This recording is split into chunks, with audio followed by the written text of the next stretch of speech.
gisteren weggereden in Dublin. In Charlotte, North Carolina gesloten. Vanmiddag om 9:30 weggegaan en hebben veel regen gehad. En nu zien we hier in Washington DC. In een Hyatt, dat ligt net op de boete zie.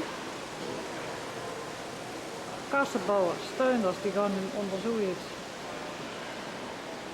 Dit is een binnenplaats. Er hangt een hele grote vlag. En daaronder water.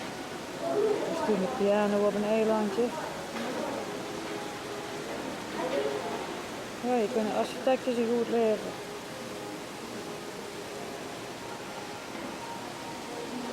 Waarschijnlijk. Voel je een beetje thuis hier in Washington? Ja, ik ben blij. Het moet een auto zien op de wegen en alles. En veilig weer. Ja. Hier waren we in 1987 met Henk en Darlene, toen die met ons naar Italië zich was naar Nederland. Ja. Heerlijke route geduurd. Oktober 87. Ja. Toen hebben we hier gelopen en die zijn met ons rondgereden. Nou rijden we er zelf door. En nu zitten we in een beter hotel dan. En het Witte Hoes is doorbouwen. Ja. Een paar straten weer aan de reis. Pennsylvania Avenue en dit is New York Avenue. New York Avenue. Mijn hemel, hoeveel kamers zou dit hotel hebben zo aan alle Ja, kanten? dat kan ik op internet zien. Wij zitten hier maar voor 99, dat is... Ja, dat is een speciale prijs. Dat denk ik ook, ja. Tegenover merken in... Dat we de kaart hebben, hè? Ja. En dan waren we van plan om daar beneden een kop koffie te gaan halen, hè? Ja, dat denk ik, ja. Dat werd ook onderhand tijd, vond ik tenminste, hè? En dan wordt er in dak. Hey, is dat met 2 thees? Ja, met 2 thees. Pittsburgh, Pennsylvania. We bestelden een kop koffie, maar die was er nog niet, want het was nog niet open. Maar toen kregen we zoiets om mee te nemen. En gebak kregen we daarin. In een bakje. Want het restaurant was nog niet open, dat was al 5 uur open. Leuk hè? Nou.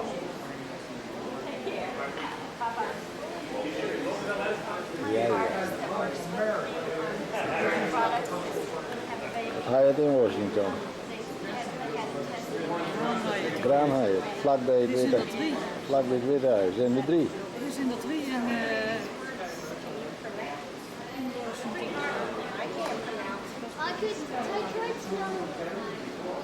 dat is gelukkig ook.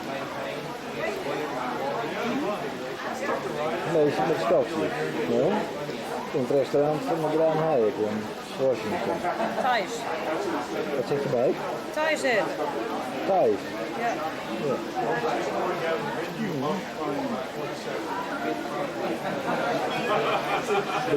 De meeste van ons zouden het niet redden met de stokjes, hè? We bijten een stuk uit de stokjes en daar is het dan, hè? Ik zou zo'n Chinees kan zien. Ik heb er heel veel en... Ja, dat is dat. Maar je doet het er goed mee, zie je het, ja. Of een Chinees en een Aziat. Ja. En dan zit je kort met water hier, zie je dat? Doe de tas er maar niet in op. Nee.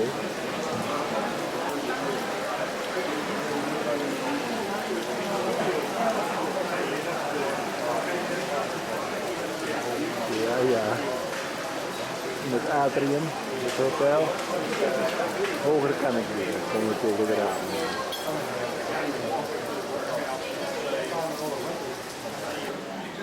Ik heb het even op, ik heb alleen nog maar een glas water. Ja, je hoeft er niet met stokjes, ja, je wacht met vuur hoor.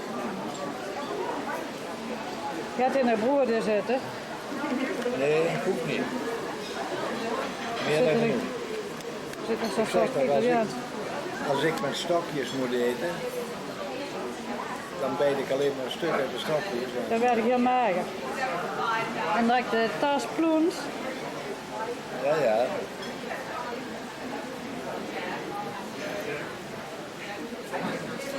De Mexicaanse tigers. Zo'n nummers die wel handgebakken.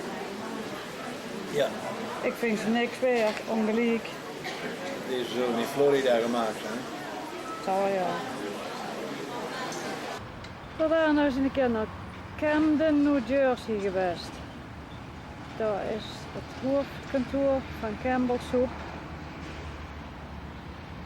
En daar is Pieter al 15 jaar niet meer geweest. Nu waren we nog even terug. Ik wil direct even bij de oude baas gaan staan. Heb je de wagen dicht?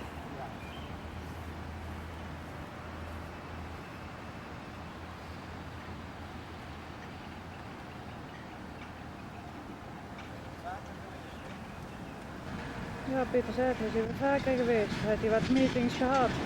Mauzi is er zelfs een keer met mee geweest. Ik heb nou wat bijgetrokken, dus dat is het hoofdgebouw. Campbell Soup Company. Campbell Soup, daar is hier het World Headquarters. Daar zien we dat ik geweest, ja. Oeps. Dat is snel. Maar de researchafdeling daar. ja, daar gaan dat is de keuken, fijn proeverij. Daar ben ik ook al van. Daar ben ik in geweest, daar gaan ja, dat gebouw. Dat, en dit is research. Dat wat stond ook wat boven. Technology. Training. Dr. John T. Dorrance. Culinary en training center. en Learning Center, ja. Ja. En daar staat research en technology. Dat hoor, dus dat is ook ontwikkelen. Ja, dat is zo goed.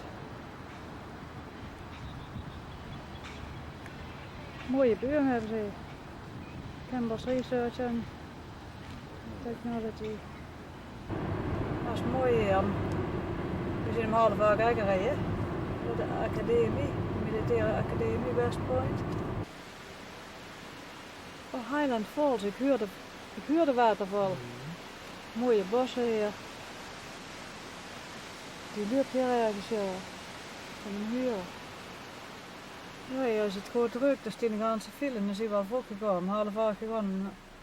9 uur begint het. Denk je dat ik vroeg gegaan ben, maar voor dit Ja, daar komen er heel wat, ja.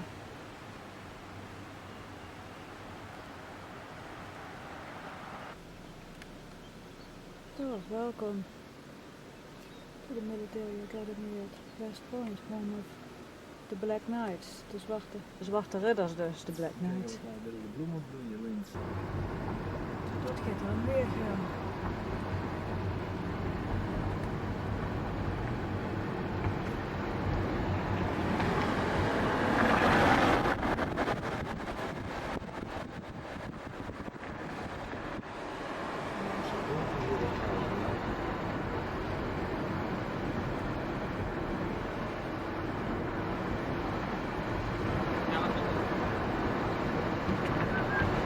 Net te hard, joh. Ik heb de ramen op, dat is ook de herrie.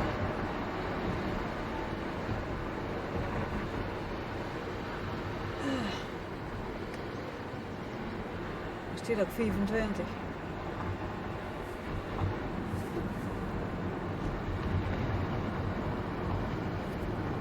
Wat is dat goed? Hoeveel hectare zullen die hebben? Wel? Schrik.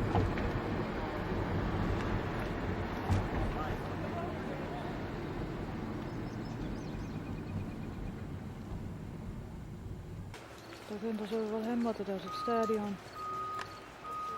Voor al die mensen in moeten.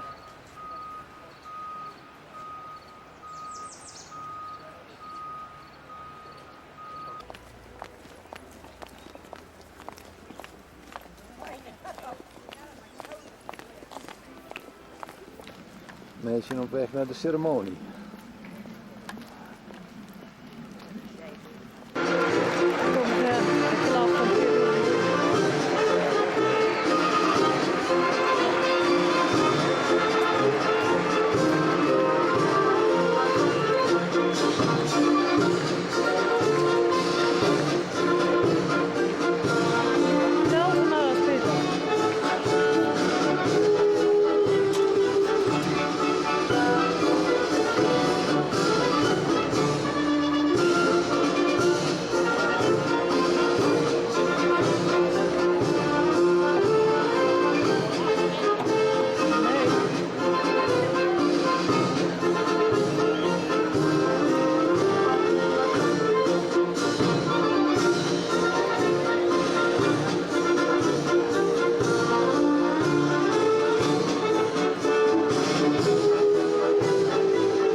vandaag geïnstalleerd worden. Hè? Maar dit is onze jong dus. Met een aantal United States Army. Dat zijn mooie uniformen. Ja, kijk eens. Ja, dat blijft maar binnenkomen door kinderen. Hè?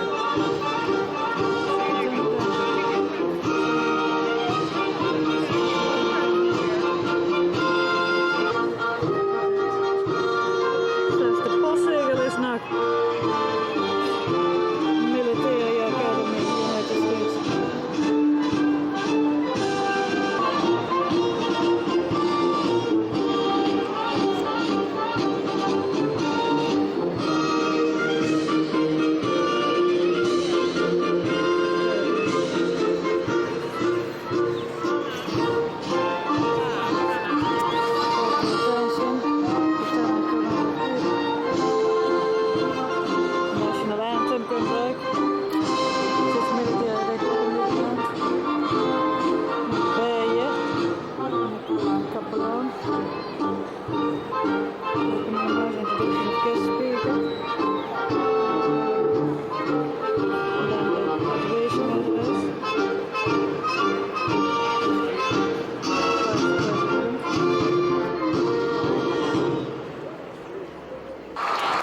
Presentation of diplomas ook, dat doe ik ook. Dick Cheney. Couldn't get the gate 6 because they had it closed off. We couldn't keep fires, so sitting down the end of the opposite stage. Yeah. The Vice President out. We're at second 17, so I don't know. You guys over in the crowd somewhere?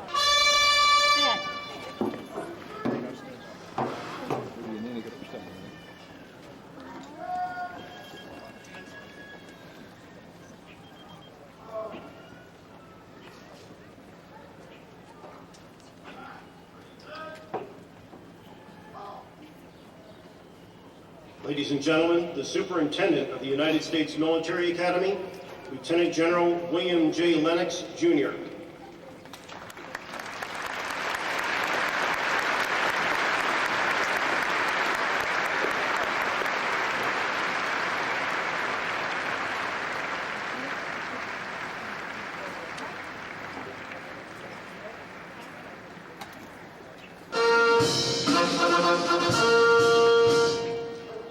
Ladies and gentlemen, the Vice President of the United States, Richard B. Cheney, and Mrs. Lynn Cheney.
Oh, dat hören, dat kan ik goed zo dit zien.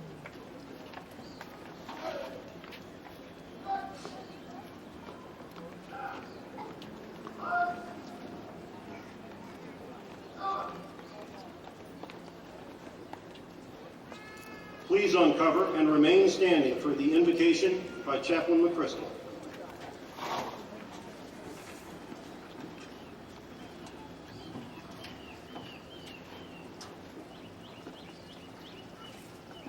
Let us pray.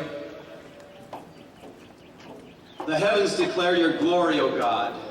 The skies proclaim the work of your hands. Day after day they pour speech. Night after night they display knowledge. On this graduation day here at the United States Military Academy, we invite your holy presence and blessing as we celebrate the accomplishments of these young men and women seated before us. God, they have run the race set before them. Every one of them is a winner.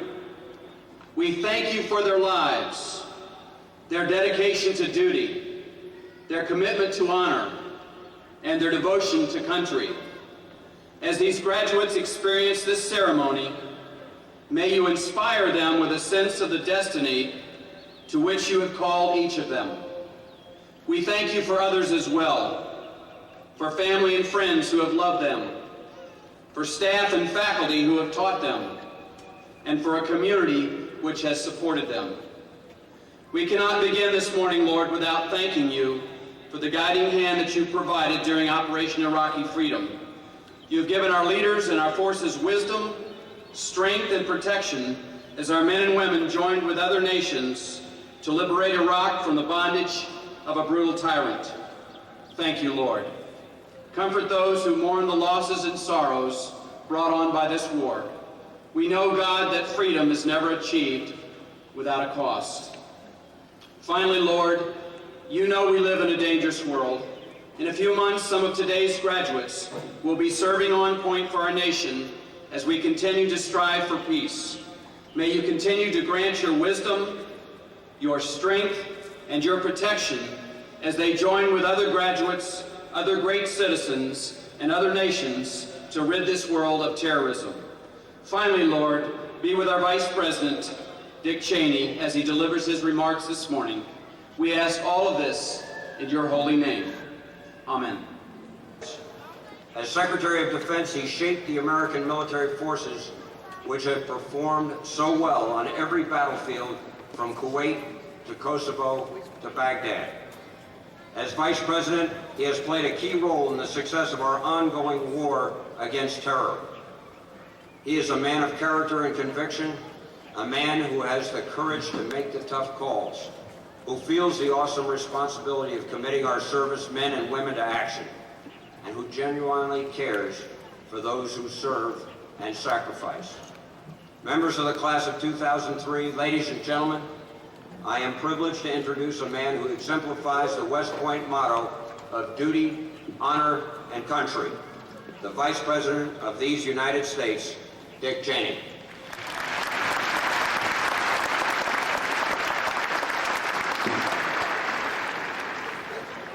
Thank you all. General and Mrs. Lennox, members of Congress, Secretary Brownlee, Academy staff and faculty, distinguished guests, officers, cadets, and graduates. It's a pleasure to be back at West Point and a high privilege to stand before the newest officers in the United States Army. I commend this achievement and for the years of hard effort that brought you to this day. And I'm also honored to extend to the class of 2003 the personal congratulations of your Commander-in-Chief, President George W. Bush.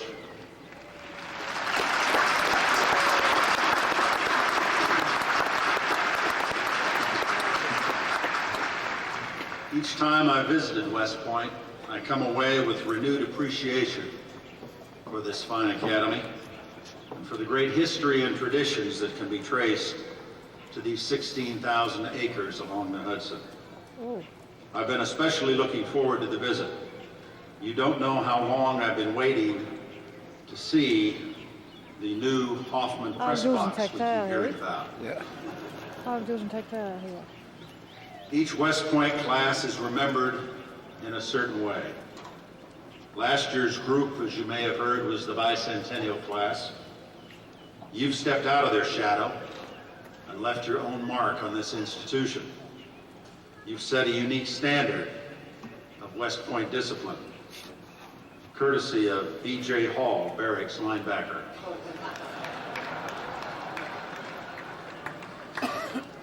What I want to know is, where was B.J. when you all were smoking on the mess hall steps?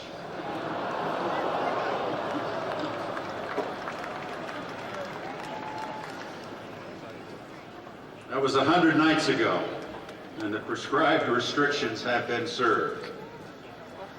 But I'm told that some minor restrictions remain in the Corps, and the fate of those cadets rests in my hands. President Bush and I discussed this matter. He felt very strongly that we should be lenient. Me, I could have gone either way. But in the end, we agreed, and at his direction, I hereby grant amnesty to all cadets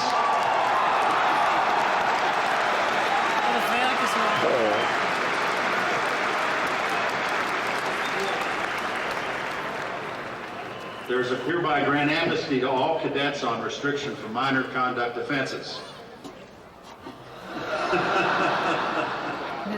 And I leave the definition of minor to the generosity of General Lennox.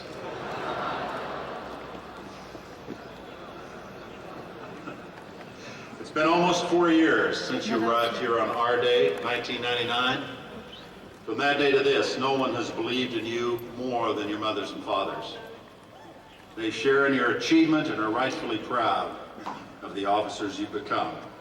I'd say a round of applause is in order for the parents of the West Point class of 2000.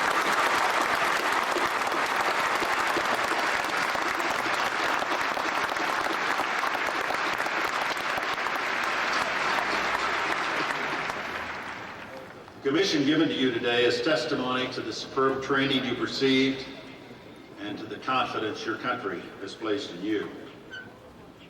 Officers from this class will soon be leading units at military posts around the world. And these responsibilities come to you at a crucial hour in our nation's history. It was in your third year that the United States was attacked by terrorists. The struggle that began that day will affect your careers and the life of our nation for many years to come. On September 11th, 2001, we learned that threats which gather for years in secret can suddenly appear in our own cities. We discovered that our future is closely tied to the fate of nations and peoples on the other side of the earth. And indifference only increases the danger. In a moment of tragedy, our nation was called to wage a global and unrelenting campaign to eliminate the terrorists and the threats they pose. And in this war, we are winning. In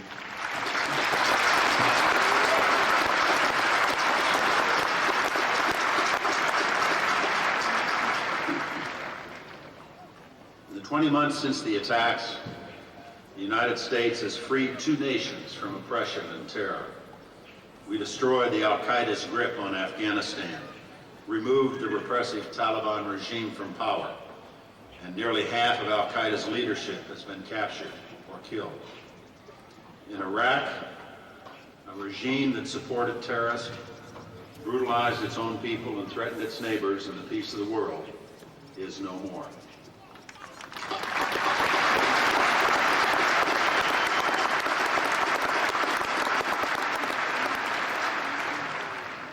The Battle of Iraq was a major victory in the war on terror, but the war itself is far from over. We cannot allow ourselves to grow complacent. We cannot forget that the terrorists remain determined to kill as many Americans as possible, both abroad and here at home. And they are still seeking weapons of mass destruction to use against us. With such an enemy, no peace treaty is possible. No policy of containment or deterrence will prove effective. The only way to deal with this threat is to destroy it completely and utterly.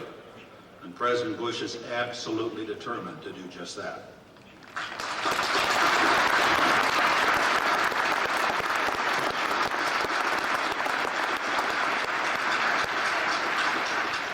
September 11th, 2001 marks a turning point in world affairs. Before 9/11, all too many nations tended to draw a distinction between the terrorist groups and the states that provided these groups with support. They were unwilling to hold these terror-sponsoring states accountable for their actions. After 9/11, President Bush decided that the distinction between the terrorists and their sponsors should no longer stand. The Bush Doctrine asserts that states supporting terrorists or providing sanctuary for terrorists will be deemed just as guilty of crimes as the terrorists themselves.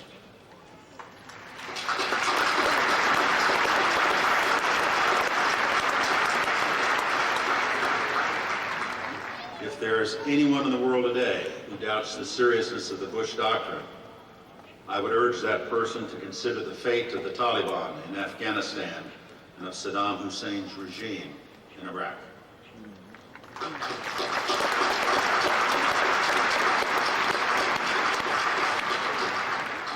As cadets, you've studied the methods and technologies that are transforming warfare. As Army officers, you will help to lead the transformation of our military as we confront the threats of a new era.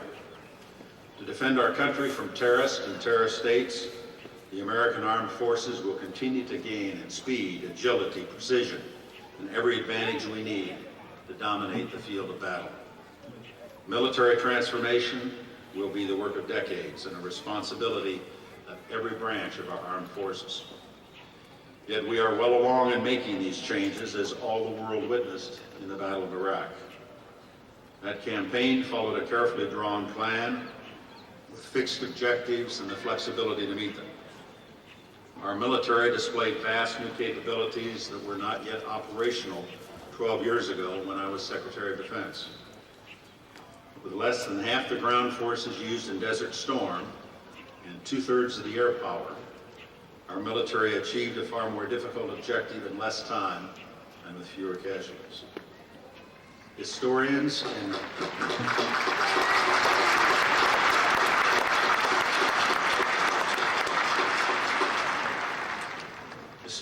and military planners will study the battles in Iraq for years to come, but the basic reasons for its success are known already. The most obvious factor was speed. Our soldiers and Marines raced to Baghdad across 350 miles of hostile terrain in one of the fastest advances in history. The rapid advance prevented the enemy from mounting a coherent defense, from turning unconventional weapons against our forces, from arming its neighbors with Scud missiles, and from destroying the bridges, dams, and oil fields that it wired with explosives. Precision technology was also crucial in the defeat of Saddam's army and the liberation of Iraq. Tomahawk missiles fired from our ships were more accurate than those used in Desert Storm and could be retargeted in a matter of hours instead of days. American artillery groups could rely on satellite guidance and computerized targeting. A dozen years ago, only 20% of our air-to-ground aircraft could hit targets with precision munitions. In this battle, all of our air-to-ground aircraft had precision-guided capabilities. Thanks to all of these advances, we were able to destroy the command centers of the Iraqi regime while minimizing civilian casualties and leaving Iraq's economic infrastructure largely intact.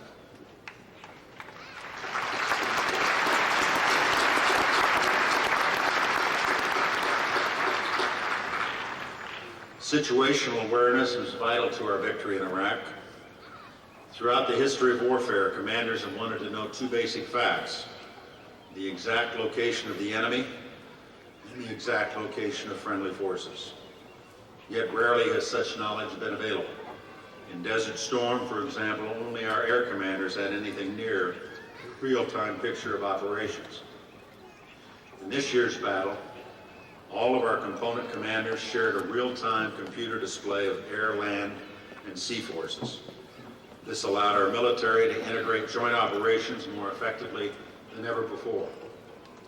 Desert Storm was essentially two distinct campaigns: a 38-day air war followed by a brief ground war.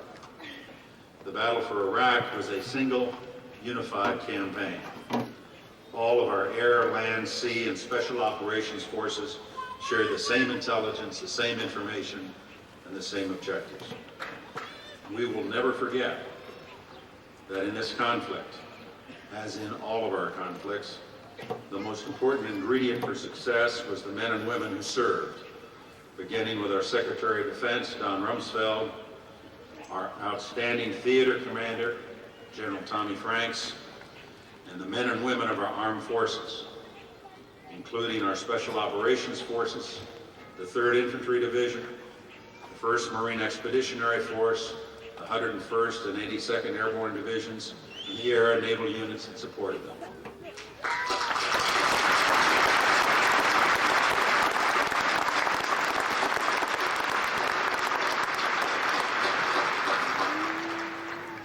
Thanks to them, U.S. and coalition forces maintained the initiative at every stage of the conflict, controlled its pace, and so determined its outcome.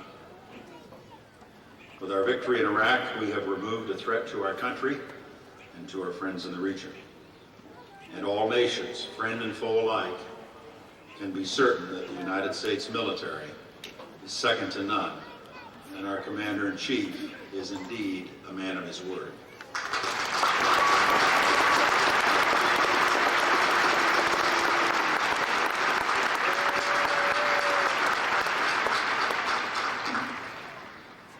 The fundamental interest of this nation requires that we confront and defeat aggressive threats.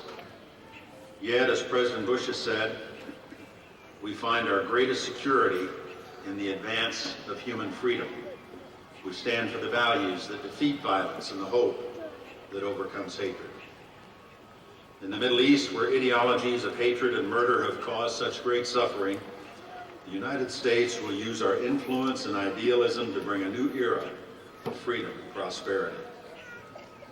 We seek a Middle East where the creative gifts of men and women can come to life once again. A region that no longer breeds and exports the kind of bitterness that can bring violence to our own country and to the rest of the world.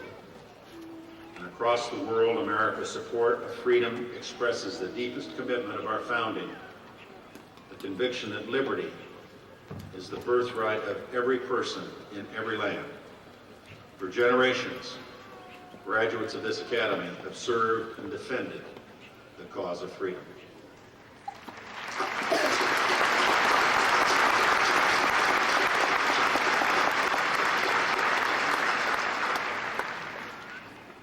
Many have also died for their country, including 2 recently in Iraq. Captain James Adamowski of the class of 1995, and Lieutenant Colonel Dominic Barragona of the class of '82.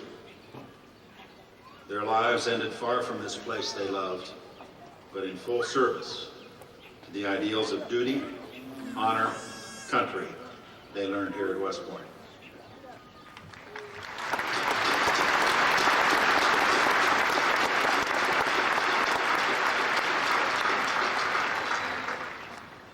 I also want to acknowledge the presence here today of First Lieutenant John Fernandez, the former captain of the Academy lacrosse team who graduated 2 years ago and who was recently badly wounded last month in an engagement 20 miles south of Baghdad.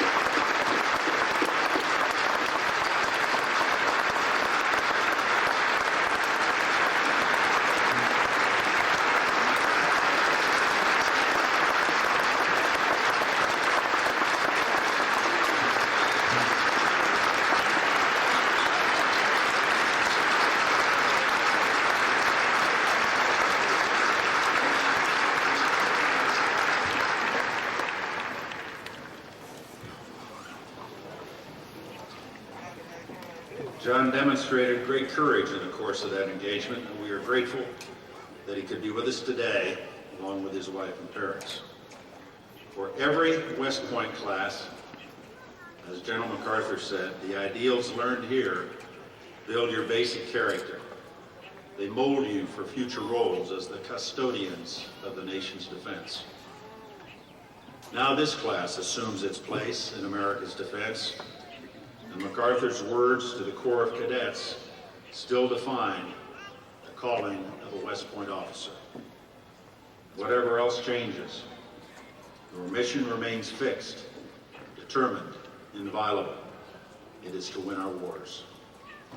Wherever you are posted, wherever your career leads you, I trust you will always remember how others see the uniform of the United States.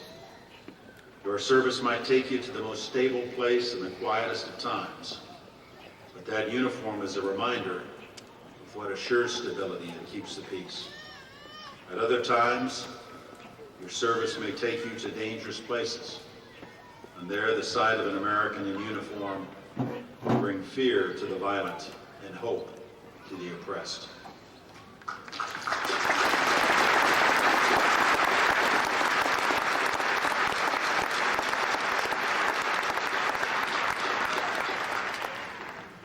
This nation is grateful that 4 years ago, every man and woman graduating today made a life-changing decision. You left the comforts and familiar surroundings of civilian life and devoted yourselves to one of the noblest professions in a free country, the profession of arms. You made that commitment, and you've kept it. In these 4 years, you were tested mentally, physically, and morally. You've mastered a demanding course of study. You've lived by a strict code of honor. You have succeeded. And soon, as leaders of platoons and sections, you will have responsibility for other young Americans who volunteered to serve and sacrifice in the United States Army. The President and I are confident that every one of you will bring credit to your uniform and take care of your soldiers. I thank you for giving your country the best years of your lives. America has prepared you.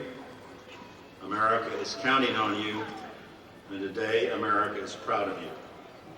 To the men and women of the United States Military Academy Class of 2003, good luck and Godspeed.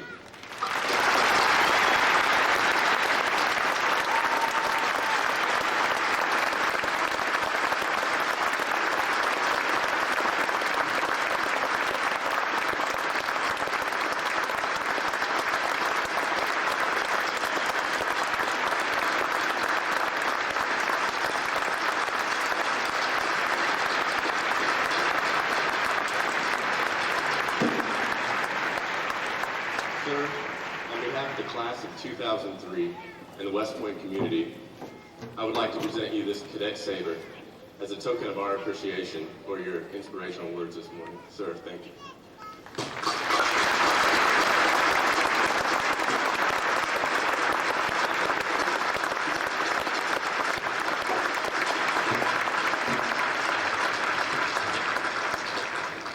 Would everyone please remain standing and uncovered for the singing of the corps?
Bree G. Millard.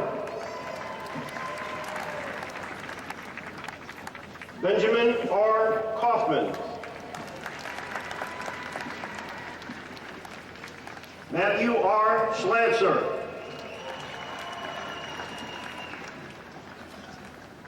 Keith W. Benedict.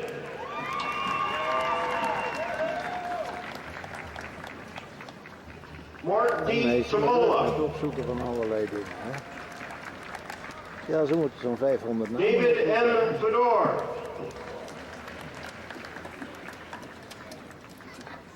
Renee L. McCoskey. Ackroyd. Michael J. Casey. Ja. Nicholas M. Oletta. Thomas J. David M. Oak. Jeremy C. Connor. Michael G. DeStefano. Nou, hier naar Mark voren. A. Conrad. Daniel B. Down. Nou, neemt u. John F. Gillen II. Robert H. Gregory Jr. Joshua A. Hunter. Whitney P. Paul. Grant E. Jerry. Joshua M. Holden. Edley.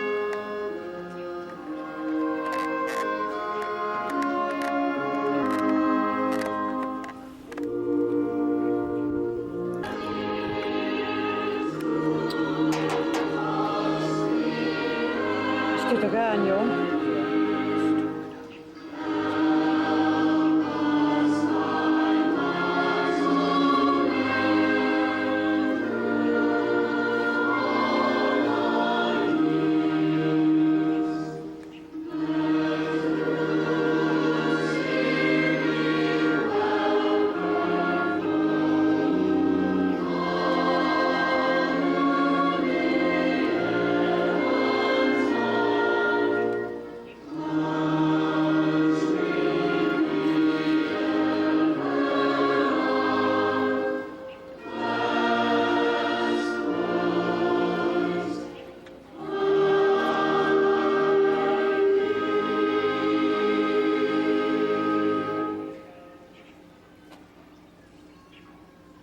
Ladies and gentlemen, the Commandant of Cadets, Brigadier General Leo A. Brooks, Jr.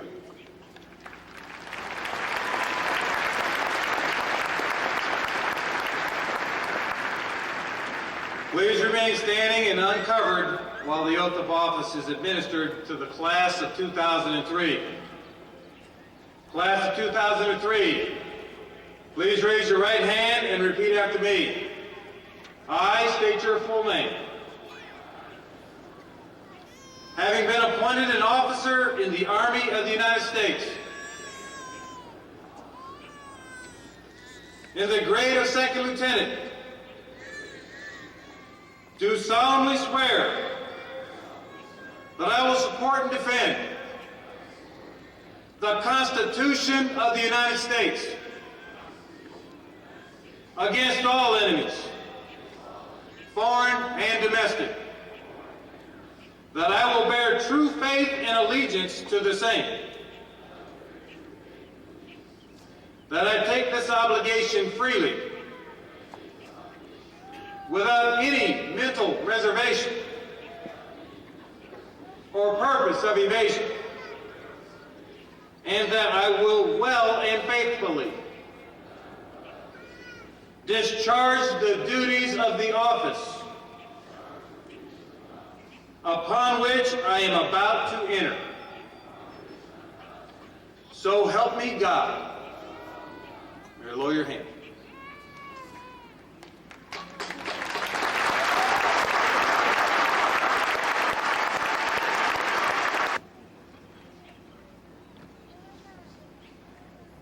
Eternal God, we turn to you now that this morning's drama nears its end. Reach your powerful hand into the lives of these new officers. Guide them, protect them, give them happiness. Let them remember that duty, honor, country is not a way of looking only at certain things. It's a certain way of looking at everything.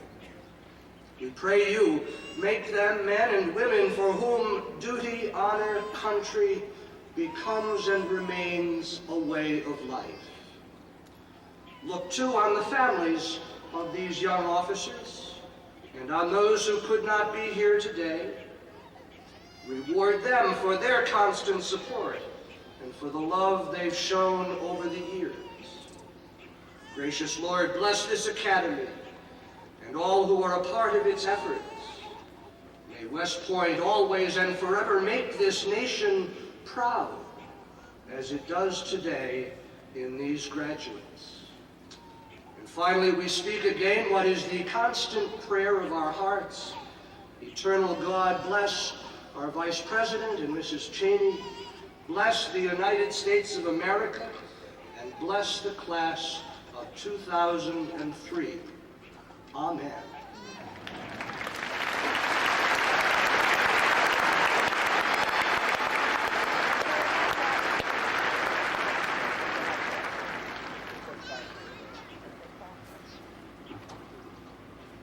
Commandant, take charge of the graduating class of the United States Military Academy.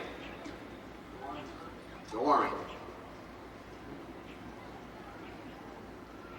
First Captain, next graduating class. Go Army, sir.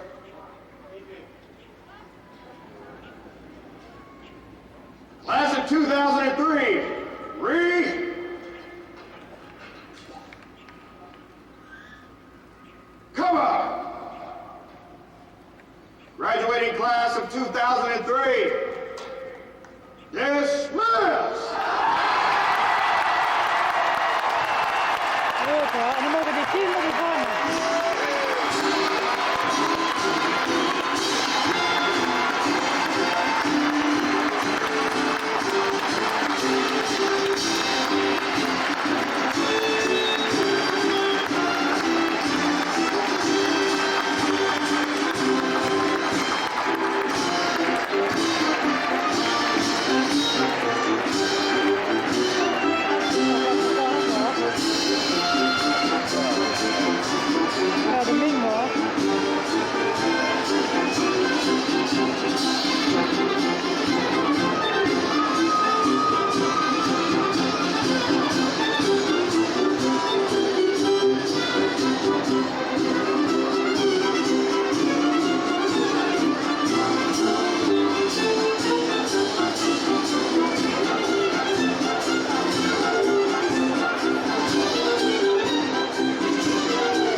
lopen we daar naar de volgende hal.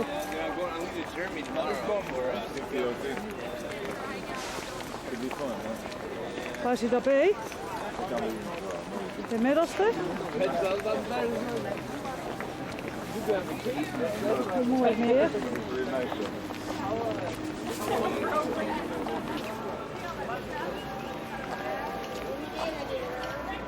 Dat is hier bijna 300 jaar oud dus.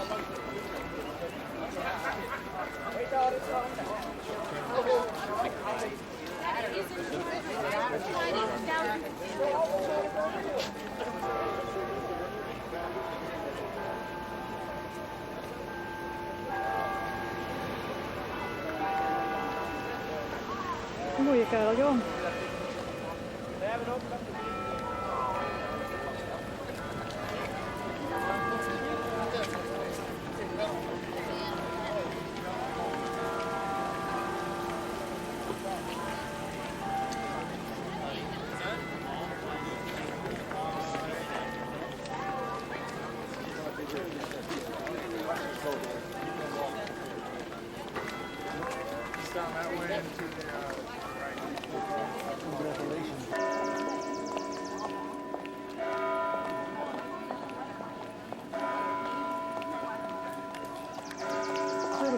Dat is geloof.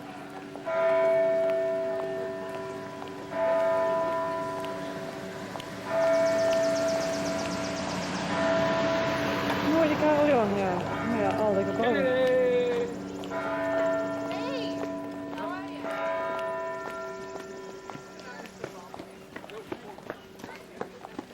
Stil. Ah ja, de Noordzicht al, hé? Ja. Weet je wat Noordzicht, ja. Wat een plek hier. 8000 hectare dus.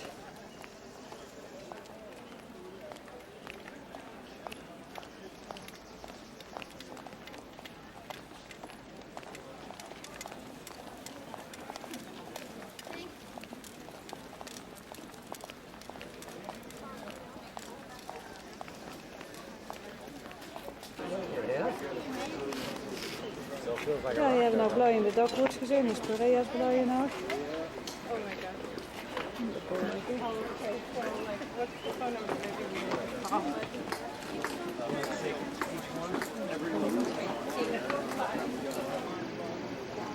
Another one.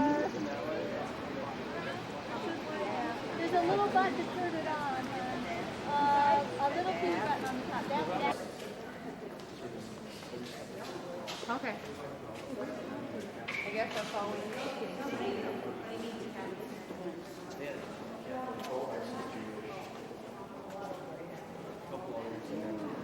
Die kunnen er een aantal zitten.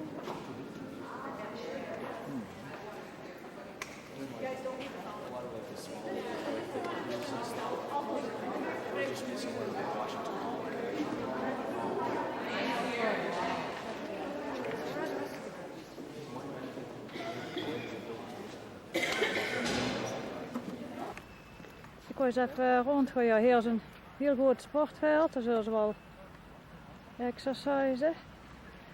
Om de grootheid eens even te laten zien. We hebben al heel wat gelopen, want je mocht er niet dwars door, dat is verboden. Dat is ook begrijpelijk. Wat een kamers, hè? Een flink hotel. Ja. Ja, maar hier is ook, ja, dat is dit niet, dat zijn de kamers. Maar er is ook een groot hotel, dat was er peperdeur. Er is ook een heel groot hotel, ja. Ik denk dat we er onderheen moeten naar een van die hallen, ja. Cullum Hall, zeggen ze. Als die koffie hebben, ga ik een kop koffie halen mee. Ha, tel er maar net op. Tel er maar net op. Hoe ga je heen? Pieter meent dat die koffie hebben. Ik ging beneden, zo te hen en dan direct niks. Oh, de paraplu mochten we net in het stadion meenemen. Dit Pieter best teruggebracht naar de auto.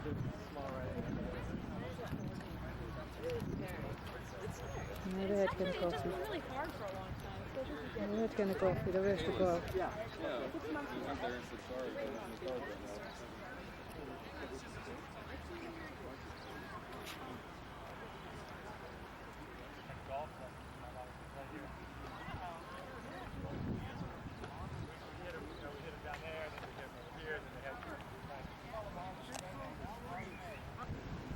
tunneke.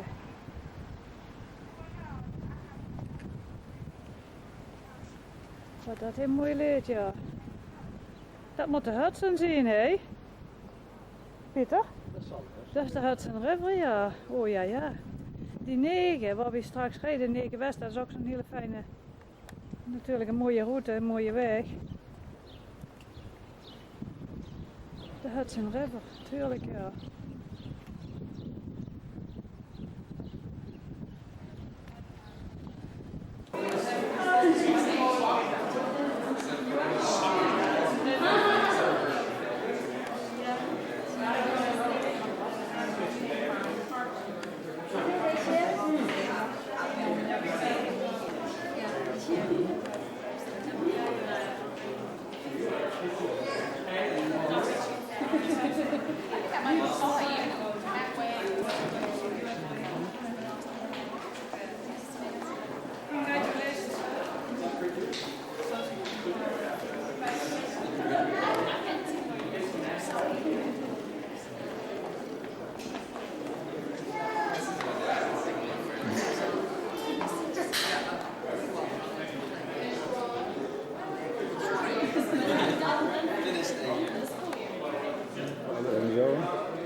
Onze vrienden natuurlijk.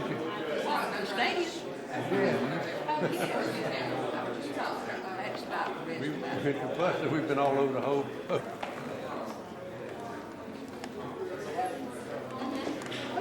Memory for the future. What you're about to witness is a time-honored tradition here in the United States Army. This is the significance of the signal of transforming this young man here from a cadet to an officer. And what this means is that he becomes an agent of the executive branch. He's been nominated by the President of the United States to lead men and women possibly in the battle. And it is really important. And for this to be done, right, a commissioned officer must do the oath today. And that person is Colonel Bruce Stanley, right, who's the Director of the Department of Military Instruction. Right, if you all gather around, and you'll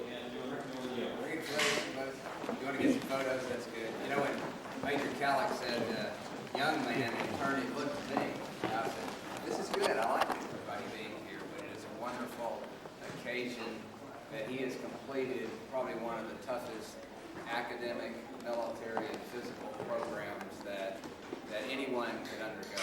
And he's done that with distinction. As witnessed today when the hat went in the air and the smiles went on the face. And that sort of closed the chapter in his career.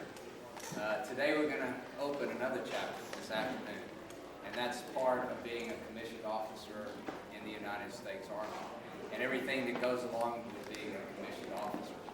I want to just read a quote here, which I think kind of puts it in perspective, and it was by S.L.A. Marshall in a book called The Officer as a Leader.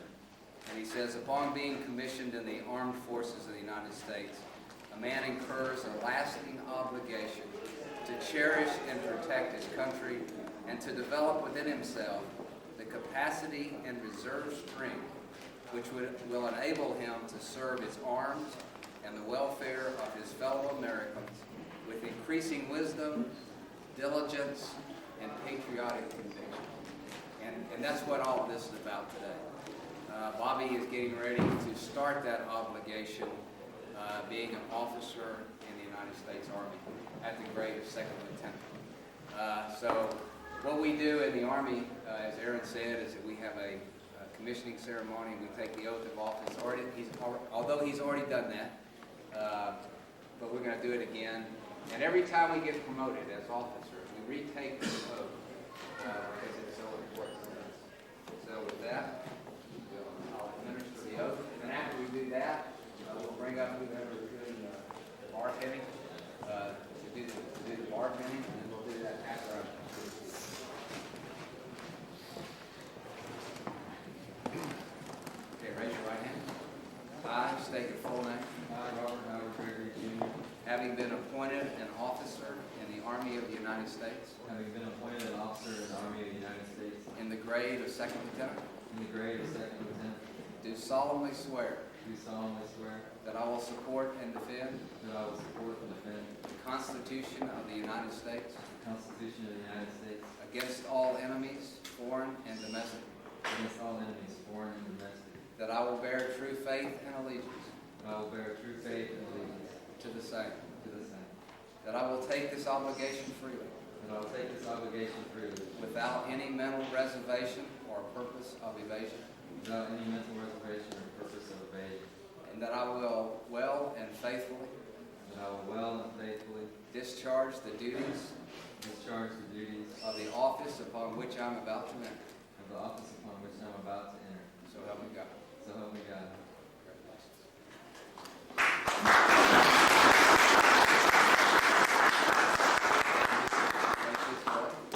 We'll bring who's doing the work.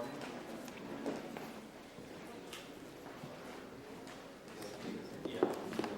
Not yet. Steve, both the seats.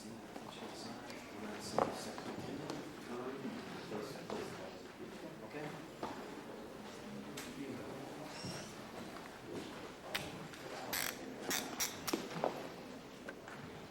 Okay, attention to orders. In accordance with Title 10 U.S. Code, the President of the United States has reposed special trust and confidence in the patriotism, valor, fidelity, and professional abilities of Robert Howard Gregory.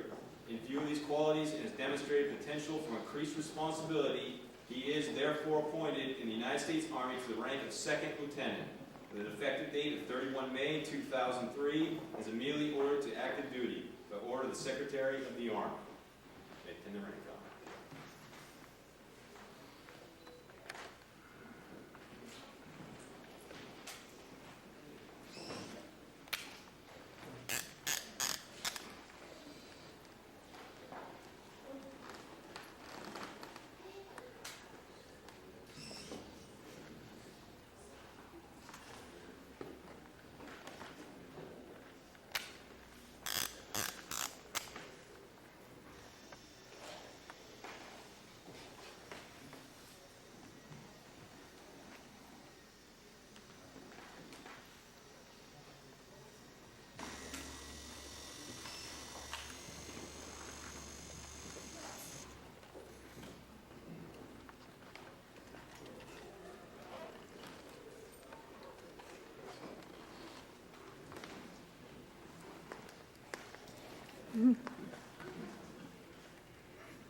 Well, glad everyone can make it, and there's just two things that I'm going to try to do in life. I just want to be as tough as my dad and as loving as my mother, and I think everything will be okay if I can do those two things.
Oh, sorry, man. No, that's okay. We met actually, we stayed in my room once, yeah, when I was gone. Exactly. Congratulations. Wat zeg je achter? Ze zeggen maar achter de geranium zo zitten. Ja, ja. Maar wat dat hier monsters zien in dit klimaat. Wat een landschap, hè? Dat is weer beter. Van een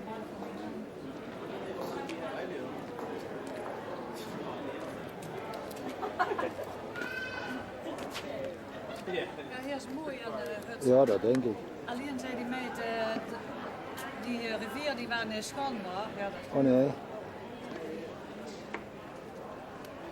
is bijzonder, ja.